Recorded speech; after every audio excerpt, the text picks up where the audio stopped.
Très bien. Alors on continue donc notre série 2 par le dernier exercice. Dans cet exercice-là, donc on va voir la réactivité des hydrogènes en alpha de CO. Alors on va voir un rappel sur les réactions des hydrogènes en alpha. Et la première réaction, c'est l'halogénation en alpha de CO, de cétone ou bien aldéhyde. Donc si on traite les cétonaldéhydes par des halogènes tels que le chlore ou bien le brome, donc Cl2 ou bien Br2, en milieu basique bien sûr, on peut remplacer un hydrogène en alpha de CO par un chlore ou bien un brome.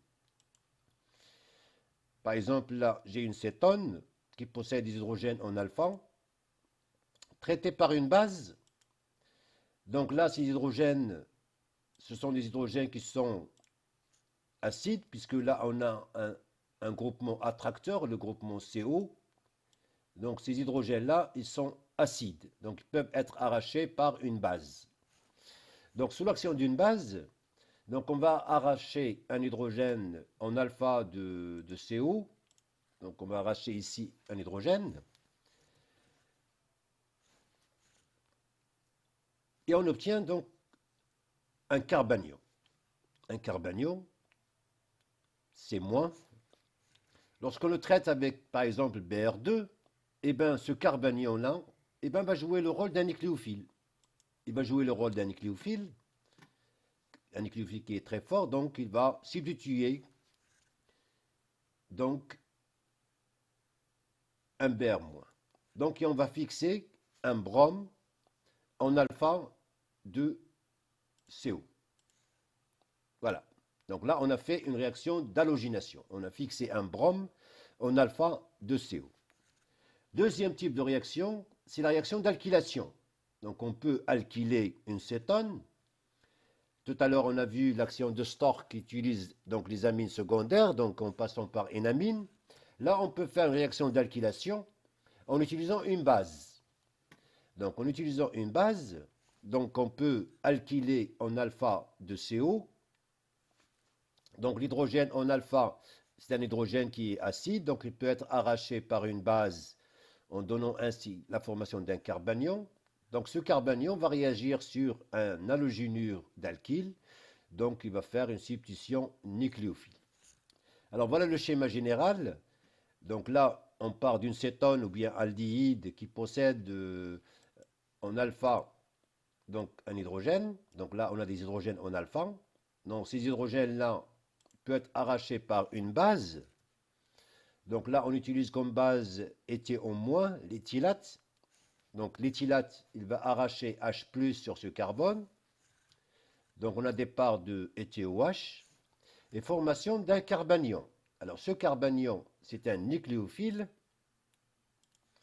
Donc c'est un nucléophile.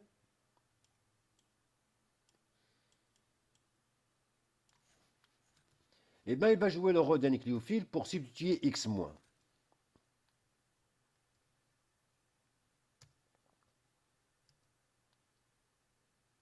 Donc là, on a fixé R seconde sur le carbone en alpha. Donc on a fixé R seconde sur le carbone en alpha. Troisième type de réaction, ce qui est important, ce que l'on va voir aujourd'hui, c'est la réaction d'aldolysation et cétolysation.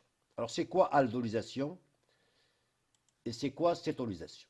Alors aldolysation, c'est un aldéhyde qui possède un hydrogène en alpha. On va le mettre au milieu basique, il va réagir sur lui-même. Donc on va voir une condensation aldéhyde-aldéhyde. C'est ce qu'on appelle aldolysation.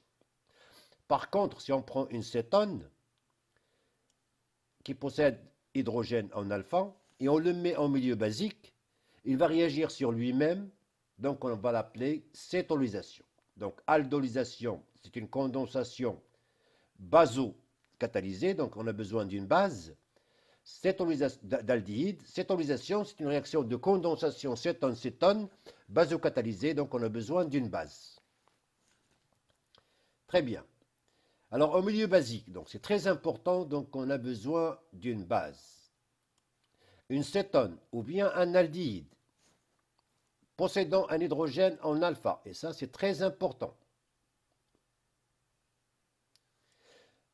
Du groupe carbonyle réagit sur lui-même pour donner un bêta-cétol ou bien bêta-aldol. Alors, on va voir un exemple. Par exemple, si je pars de cette cétone-là, donc là, on a une cétone. Donc, pareil, si vous partez d'un aldéhyde, si vous avez ici un H, c'est pareil. Donc là, on va partir d'une cétone. Cette cétone, on va la traiter par une base. Donc, on va la traiter par une base. Alors, OH- va jouer le rôle ici de base. Il ne va pas jouer le rôle du nucléophile. Pourquoi? Pour la simple raison, c'est que là, on a un groupement attracteur, et ces hydrogènes-là, ils sont très labiles. Ces hydrogènes, ils sont très labiles. Donc, OH- il va arracher cet hydrogène. Il va jouer le rôle de base. Lorsque OH- ne trouve pas d'hydrogène en alpha, ni là, ni là, alors qu'est-ce qu'elle va faire OH-? Alors, à ce moment-là, OH- va jouer le rôle du nucléophile. Et c'est ce qu'on va voir dans la réaction de Cannizzaro. Restons maintenant dans la réaction d'aldolysation et de cétolysation. On a dit que OH- va jouer le rôle d'une base pour la simple raison, c'est que là, on a des hydrogènes en alpha qui sont acides, qui sont labiles, qui peuvent partir sous forme de H+. Alors là, donc, OH- va arracher H pour donner un carbanion. Oui, le carbanion, il va jouer le rôle d'un nucléophile. Donc, il va jouer le rôle d'un nucléophile, parce que c'est un nucléophile qui est très fort. Donc, il va attaquer le centre électrophile. Donc, il va attaquer ce carbone-là, avec bien sûr ouverture de la double liaison.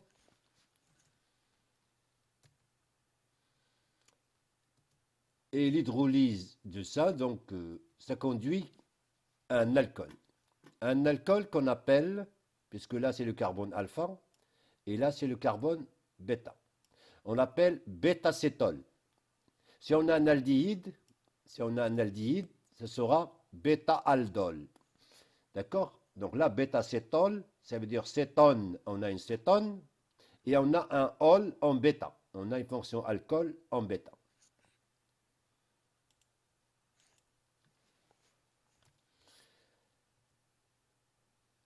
Alors, ces bêta-cétol ou bien bêta-aldol, ils se déshydratent facilement pour donner une réaction appelée crotonisation. Pourquoi ils se déshydratent facilement? Parce qu'on va former une double liaison qui est conjuguée avec le CO. Donc là, on chauffe et on va éliminer une molécule d'eau pour former une double liaison ici.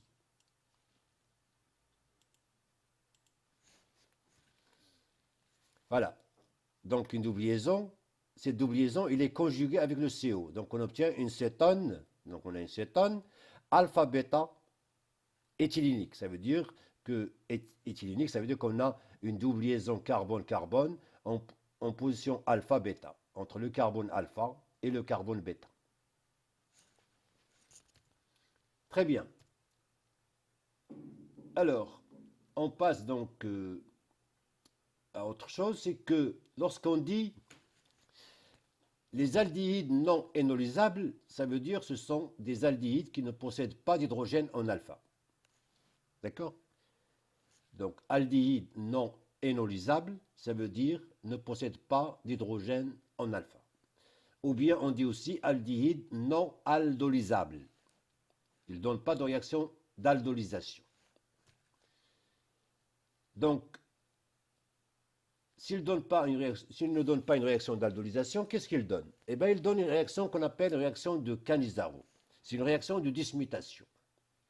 Alors voilà un aldéhyde qui ne possède pas d'hydrogène en alpha. À votre avis, OH-, qu'est-ce qu'elle va jouer comme rôle dans ce type de réaction?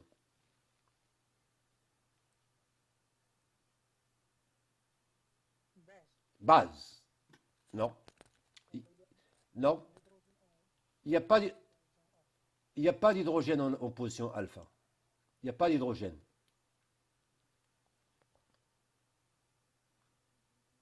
Très bien, très bien. Donc là, le OH-, il ne trouve pas d'hydrogène en alpha. Il va pas. Non, attention. L'hydrogène de l'aldéhyde, il ne faut pas l'arracher. Donc là, le OH-, au lieu de jouer le rôle d'une base pour arracher un hydrogène en alpha, il n'y a pas d'hydrogène en alpha. Eh bien, OH-, il va jouer le rôle d'un nucléophile. Il va attaquer ce carbone. D'accord? Donc c'est la réaction qu'on va voir. C'est la réaction de dismutation. Alors, donc l'OH- qui va attaquer le carbone de CO avec ouverture. Voilà. Ensuite, cet hydrogène-là, avec les deux électrons, il va quitter la molécule pour aller attaquer le CO d'une autre molécule de cétone, avec le retour du doublet de cet oxygène.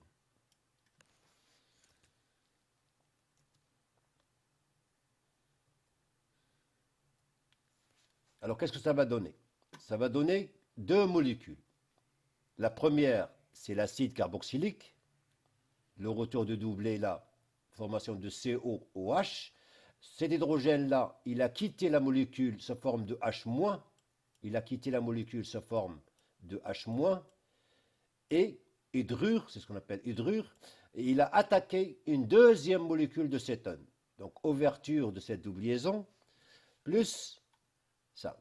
Donc, qu'est-ce qu'on obtient ici? On obtient deux molécules. Regardez, on est parti d'une seule molécule, cétone. Excusez-moi, qu'est-ce que je dis n'importe quoi? Aldéhyde. On est parti d'une seule molécule, aldéhyde. D'accord? Et cette molécule aldéhyde a donné naissance à un acide carboxylique plus un alcoolate. Alors, du basique-acide, c'est une base qui est très forte, donc là, on va avoir une réaction acido-basique. Ça veut dire que cet alcoolate, il va capter cet hydrogène-là. Oui. Il y a une question?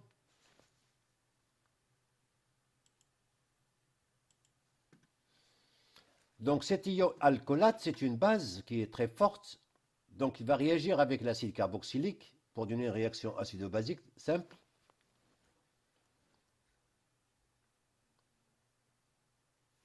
Donc cet alcoolate donc, va réagir avec l'acide, donc il va capter le proton.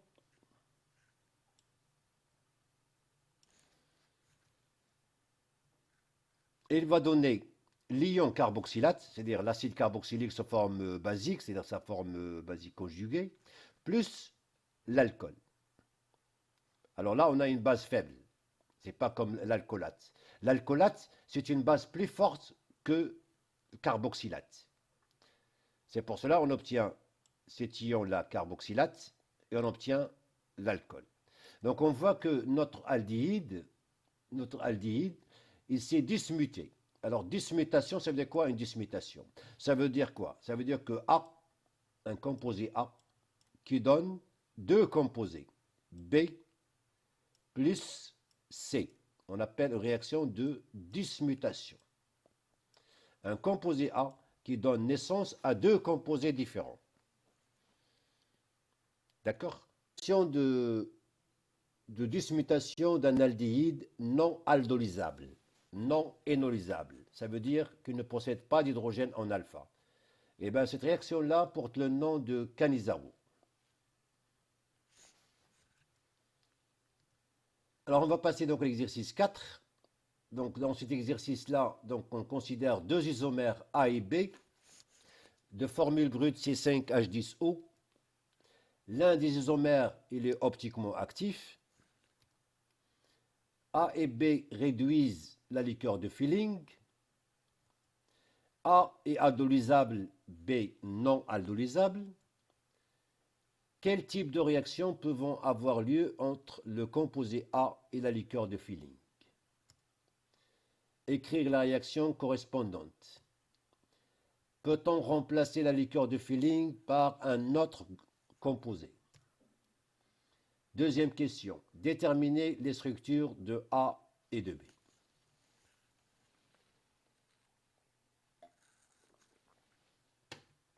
Très bien.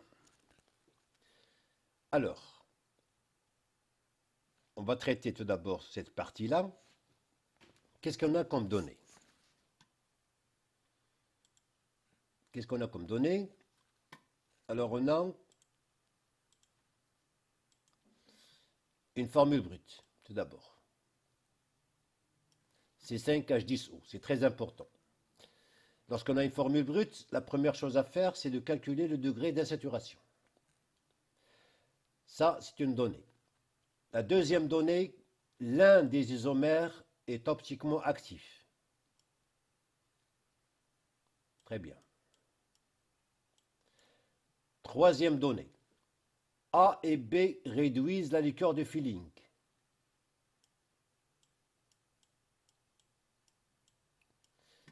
Quatrième donnée, A est aldolysable, alors que B non aldolysable. Est-ce qu'avec ça, on peut déterminer la structure de A et B? C'est ce qu'on va voir. Très bien. Allons-y. La première chose d'abord, c'est la formule brute. A et B, ils ont une formule brute, c'est 5H10O. Donc on va calculer le degré d'insaturation. Le degré d'insaturation, comme vous le savez, c'est X moins Y sur 2 plus T sur 2 plus 1. Donc ça donne 5 moins 10 sur 2 plus 0 sur 2 plus 1. Donc degré d'insaturation est égal à 1. Ça veut dire que soit un cycle, soit une double liaison. Très bien. A et B réduisent la liqueur de Feeling. Ça veut dire quoi?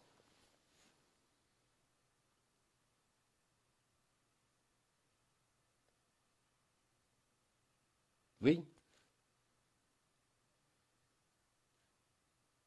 Je vous écoute.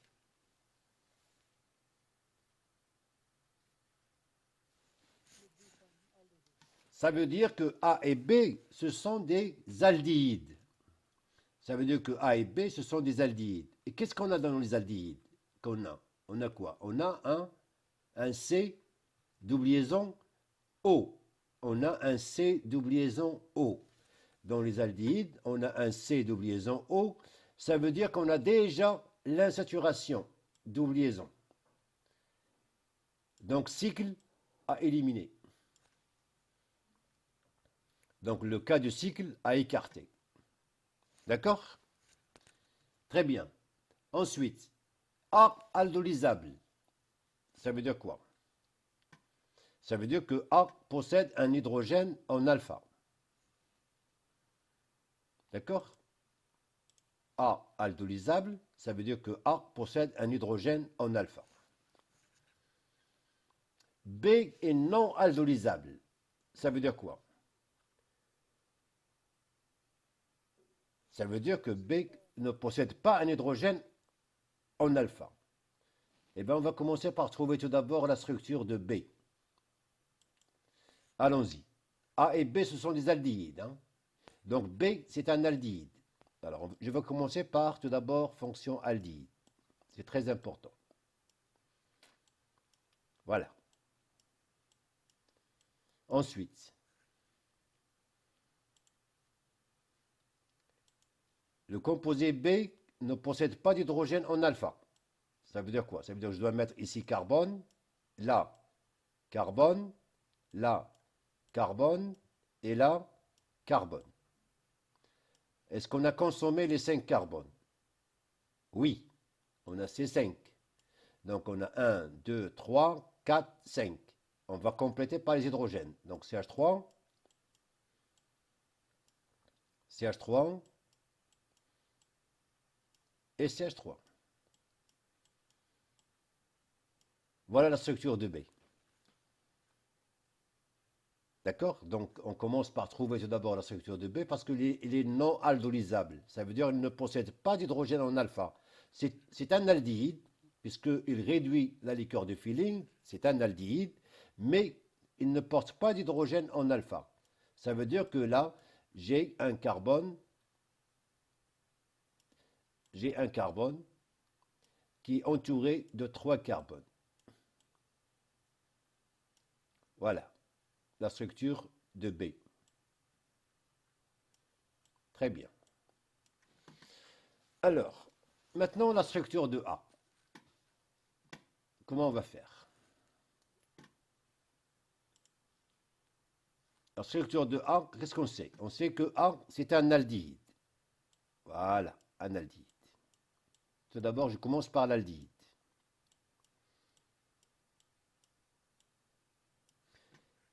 Est-ce que ce composé-là, B, est-ce qu'il est optiquement actif?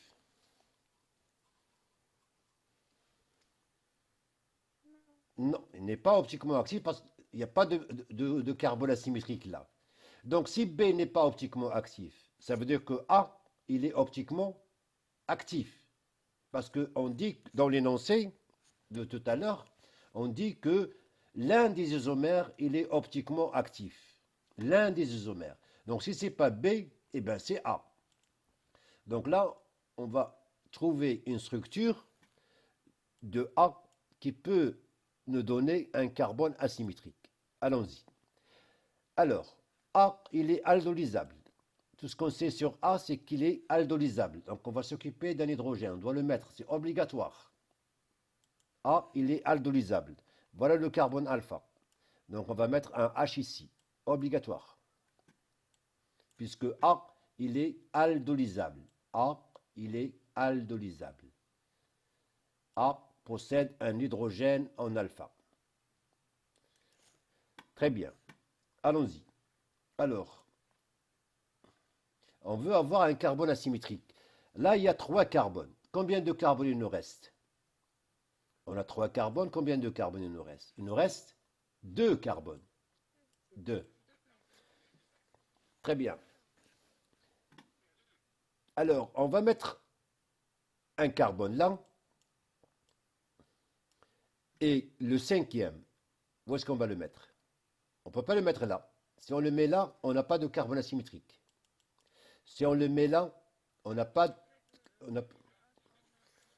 Voilà, donc on va le mettre ici. Voilà, on va le mettre là. Et on complète avec les hydrogènes.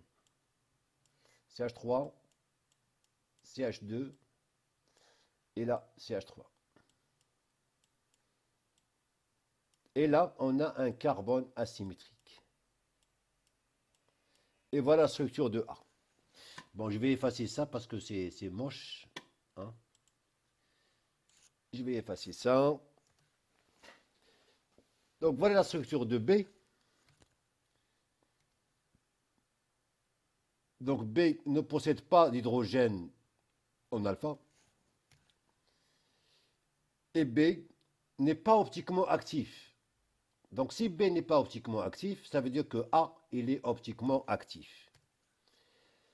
Donc l'isomère A, c'est l'isomère A qui est optiquement actif. D'où la structure de A, la voilà. Bien sûr avec un hydrogène en alpha, parce que A, il est aldolysable. Donc A possède un hydrogène en alpha. Et A est optiquement actif, parce qu'il possède un carbone asymétrique. Donc là, on a trouvé les structures de A et de B.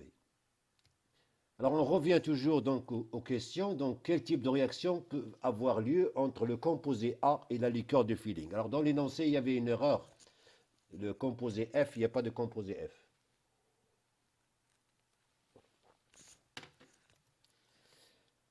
Alors la réaction globale mise en jeu dans ce test, c'est le test de liqueur de Feeling. Donc on utilise CU2+. Donc l'aldéhyde va réagir avec CU2+, pour donner donc CuO, donc un précipité rouge brique. Donc l'aldéhyde, il réduit CU2+ en Cu+. On peut dire aussi que Cu2+ oxyde l'aldéhyde en acide carboxylique avec sa forme basique, puisqu'on est en milieu basique. Donc on ne peut pas avoir RCO2H. Donc c'est RCO au moins. Donc il s'agit d'une réaction d'oxydoréduction. il s'agit d'une réaction d'oxyréduction entre l'aldéhyde et les ions Cu2+. Donc l'aldéhyde va jouer le rôle d'un réducteur. Donc l'aldéhyde joue le rôle d'un réducteur, donc il est oxydé en acide carboxylique.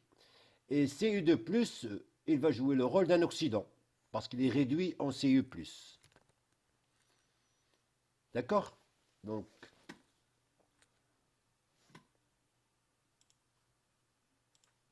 notre aldéhyde, il va s'oxyder en acide carboxylique, donc c'est un réducteur. Un réducteur, il s'oxyde, et un oxydant, il se réduit.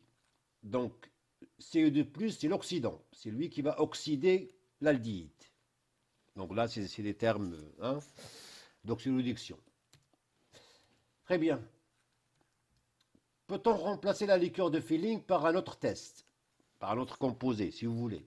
Oui. On peut utiliser ce qu'on appelle le réactif de Tollens. Alors, le réactif de Tollens, on utilise une solution de nitrate d'argent ammoniacal. Donc, c'est Hg+, en milieu basique aussi. Et on obtient un dépôt d'argent. C'est le miroir. On obtient un dépôt d'argent. Donc, il s'agit d'une réaction d'oxydoréduction aussi.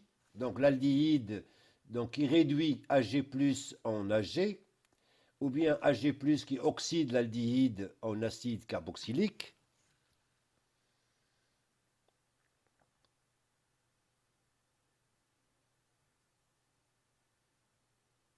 Donc, ce sont des termes d'oxydoréduction. Donc, l'aldéhyde, il est oxydé, donc il va jouer le rôle de réducteur. Et l'ion Hg+, il est réduit, il va jouer le rôle d'oxydant.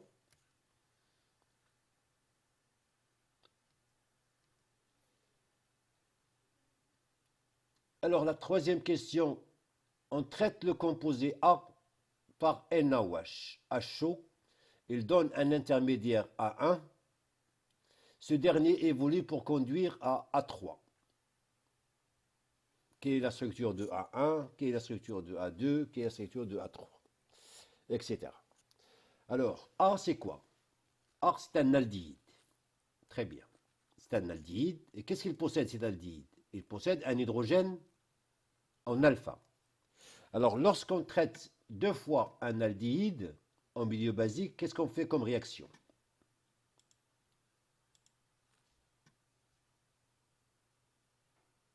Je vous écoute.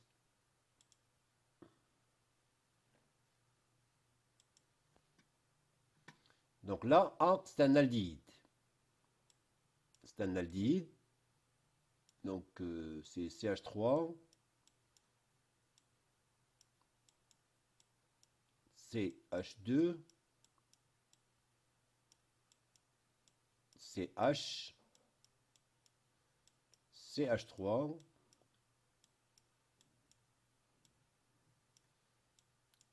Et là, on a un COH.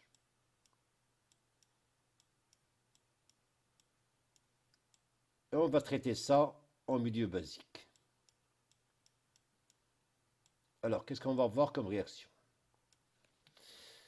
Le OH- va jouer le rôle de quoi? Donc là, OH-, il va jouer le rôle d'une base. Donc il va arracher ces hydrogènes-là. Et qu'est-ce qu'on va avoir comme réaction? On va avoir lorsqu'un aldéhyde réagit sur lui-même. Comment on appelle ça?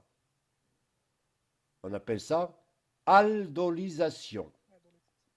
Lorsqu'une cétone réagit sur elle-même, on appelle ça cétolysation. Lorsqu'un aldéhyde, voilà, très bien. Donc là, on a une aldolysation.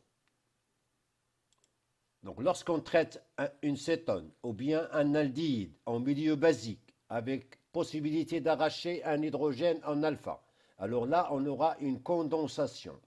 Une condensation, soit aldolysation, si on a un aldéhyde, soit cétolysation, si on a une cétone. Quand on n'a pas d'hydrogène en alpha, d'un aldéhyde, et qu'on est en milieu basique avec OH-, qu'est-ce qu'on va avoir comme réaction? On va avoir une réaction de dismutation, c'est-à-dire la réaction de Cannizzaro. D'accord? Très bien. Alors, tout ce qu'on sait, c'est que A est un aldéhyde qui possède un hydrogène en alpha de CO. En milieu basique, eh ben, l'aldéhyde A va subir une condensation aldolique. C'est ce qu'on appelle aldolisation. Et ça, on l'a déjà dit dans l'énoncé du problème. On a dit que le composé A, il est aldolisable, alors que le composé B n'est pas aldolisable. Alors cette aldolisation donne un bêta-aldol. Donc le bêta-aldol va se déshydrater pour donner un aldéhyde éthylénique A3. Très bien. Alors déterminons les structures de A1, A2 et A3. Réaction d'aldolisation. Alors on va partir de A, c'est notre aldéhyde. Le composé A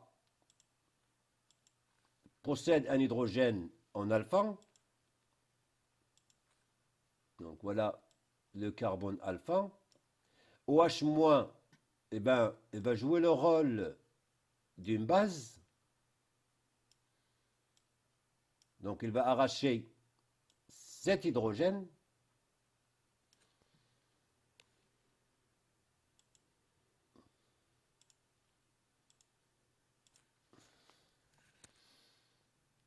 Voilà. Et formation d'un carbanion.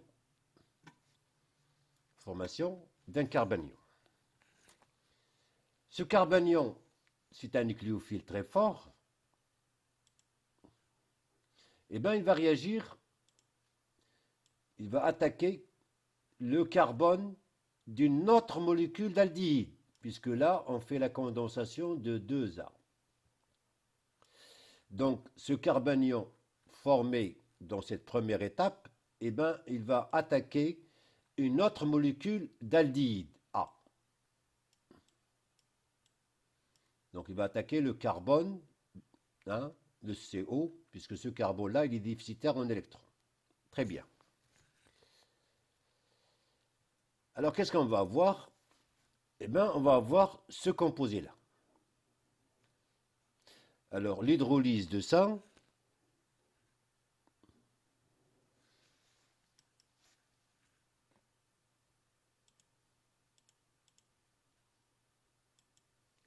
excusez-moi, très bien. Donc ça, c'est le composé A1. Donc ça, c'est le composé A1. La condensation du carbanion sur une autre molécule d'aldéhyde conduit donc à A1. Alors maintenant, A1, on va faire l'hydrolyse de A1. Donc on va transformer le O- en OH. Donc sur une molécule d'eau, donc là, on a un nucléophile aussi très fort. Donc on a un nucléophile O- très fort. Et bien il va arracher un H sur une molécule d'eau.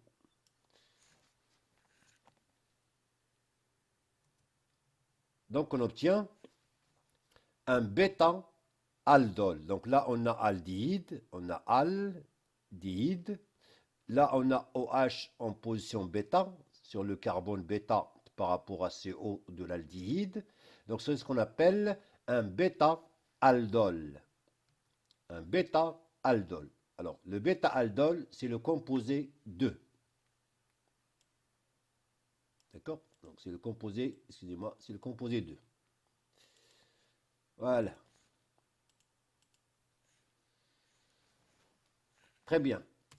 Alors, le composé 2, il va subir une réaction de crotonisation. Alors, crotonisation, ça veut dire quoi? Eh bien, ça veut dire tout simplement une réaction de déshydratation. Lorsqu'on a un alcool, eh bien, cet alcool-là, on va le déshydrater, donc on va éliminer une molécule d'eau. Donc, le bêta-aldol A2, il est déshydraté en chauffant en milieu acide. Donc, il va conduire un aldéhyde éthylénique. Donc voilà donc votre bêta-aldol A2 obtenu donc tout à l'heure. Voilà. Et bien on va éliminer un OH ici on va protoner le OH par H+, hein. H+ va jouer le rôle d'un catalyseur, donc il va protoner le OH en H2O+, et on va éliminer un H sur un carbone adjacent à ce carbone-là. Et le carbone adjacent à ce carbone-là qui porte un hydrogène, c'est ce carbone-là. Donc on va former une double liaison ici.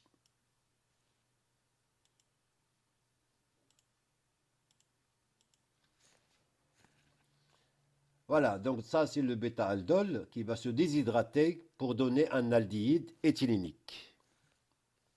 C'est le composé donc A3. Voilà, donc là on a donné donc, les structures A1, A2, A3. Alors maintenant, comment on va appeler ces étapes-là, le passage de 2A à A2 et de A2 à A3? Eh bien, le passage de 2A à A2, c'est une réaction d'aldolysation, donc c'est une condensation d'un aldéhyde sur lui-même, au milieu basique. Et le passage de A2 à A3, c'est une réaction de crotonisation. Tout simplement, c'est quoi une crotonisation? Eh bien, c'est élimination d'une molécule d'eau, c'est une réaction de déshydratation de notre bêta-aldol. La dernière question, le composé B, on va le traiter par la potasse, par KOH, pour donner un mélange de deux composés, B1 et B2. Alors, c'est quoi B1, c'est quoi B2? Tout d'abord, c'est quoi B? Tout d'abord, il faut savoir c'est quoi B. Eh bien, B, c'est ce composé-là. B, c'est ce composé-là, c'est CH3, C, CH3, CH3,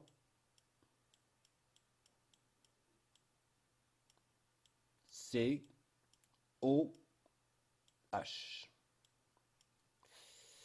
Désolé pour l'écriture.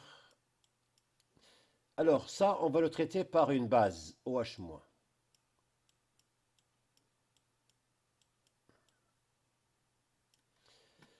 Alors dites-moi quel rôle va jouer le OH-. Pourquoi? Parce que là, le carbone alpha ne porte pas d'hydrogène. D'accord? Donc, le carbone alpha, il n'y a pas d'hydrogène. Donc, l'OH-, il va jouer le rôle d'un nucléophile. Eh bien, ce nucléophile-là, c'est un nucléophile qui est très fort. C'est pas comme les alcools, c'est pas comme les amines. Là, on a quelque chose de chargé. Lorsqu'on a quelque chose de chargé négativement, généralement, c'est un nucléophile fort. C'est pas comme une molécule neutre. Donc, tout à l'heure, on a dit ROH, c'est une molécule neutre. D'accord? ROH. Alors que RO-, c'est une molécule qui est chargée négativement. Alors ce nucléophile-là, il est plus fort que ce nucléophile. D'accord? Donc là, le OH- va jouer le rôle d'un nucléophile. Et bien un nucléophile, il va attaquer quoi? Eh bien il va attaquer un centre électrophile. Le centre électrophile, c'est ce carbone-là, qui est lié à l'oxygène. D'accord? Donc l'OH-, eh bien, il va attaquer ce carbone, avec ouverture de la double liaison. Voilà ce qui va se passer. Très bien. Donc, la question c'est de quelle réaction s'agit-il? Alors, on sait que l'aldéhyde B, il est non aldolysable. Ça veut dire quoi non aldolysable?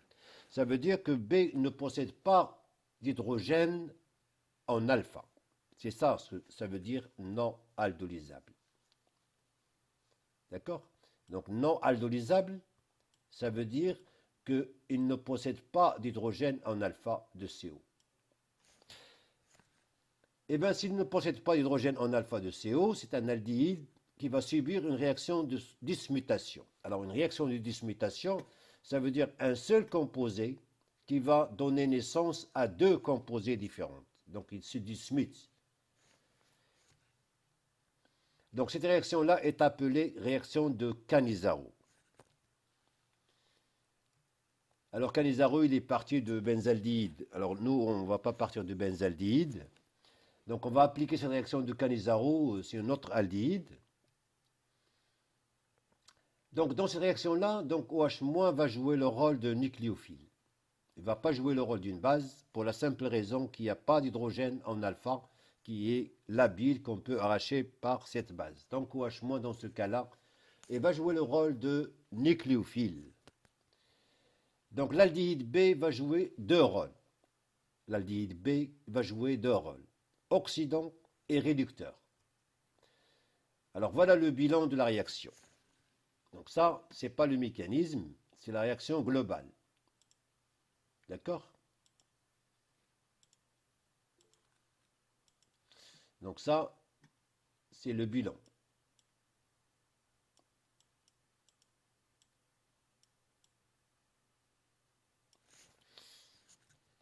Donc, deux molécules de B, donc sous l'action d'une base, je vais enlever cette saleté-là, il va donner ces deux molécules. Il va donner l'acide carboxylique sous sa forme anionique, c'est-à-dire l'ion carboxylate, plus l'alcool. Très bien. Alors, c'est comme si, par exemple, le B, il va donner un acide carboxylique, donc il va s'oxyder en acide carboxylique. Et là, l'aldéhyde, il va donner un alcool, il va se... Je vous écoute. Là, B, il a donné un acide carboxylique. Donc, il a subi quoi comme réaction?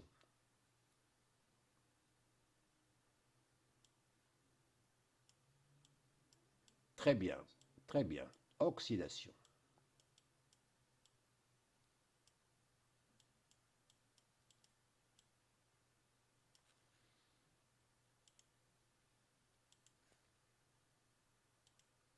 Et là, le composé B, il a donné cet alcool. Qu'est-ce qu'il a subi comme réaction?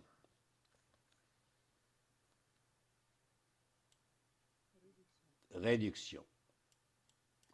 Donc vous voyez que là, le composé B, il va jouer le rôle de réducteur et d'oxydant. Donc là, il a subi une réaction de réduction.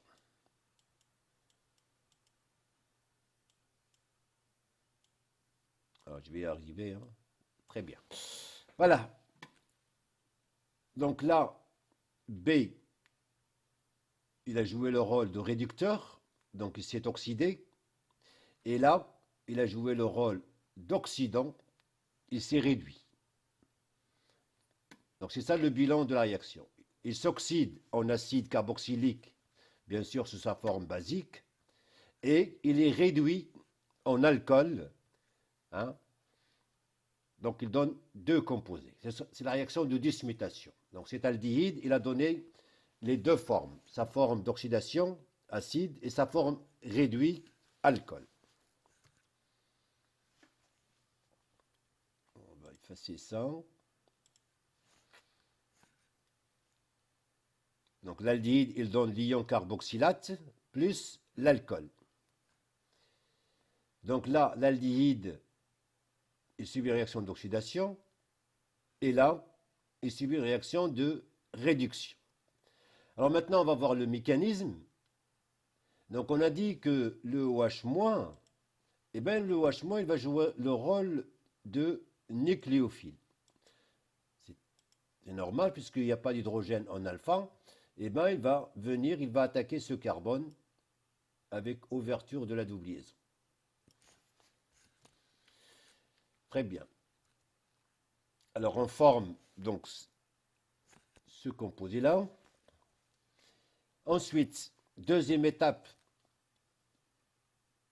le O- donc va doubler là, va revenir à sa place, puisque ça c'est instable. Et là on va voir, ça c'est très important, cet hydrogène-là, et bien cet hydrogène-là, il va se détacher avec les deux électrons, et il va partir attaquer le carbone d'une autre molécule d'aldéhyde. Donc là, vous avez H- qui se détache. Le H il se détache sous forme de H-, un hydrure. Donc il porte avec lui les 2 électrons de la liaison. Et il va attaquer ce carbone avec ouverture de la double liaison. Alors là, le retour de ce doublet-là, on va former l'acide carboxylique plus l'alcoolate. Alors l'acide carboxylique plus alcoolate, donc là on a un acide et là une base. Donc là, cette base-là, elle va arracher ces hydrogènes, puisque là on a une base très forte.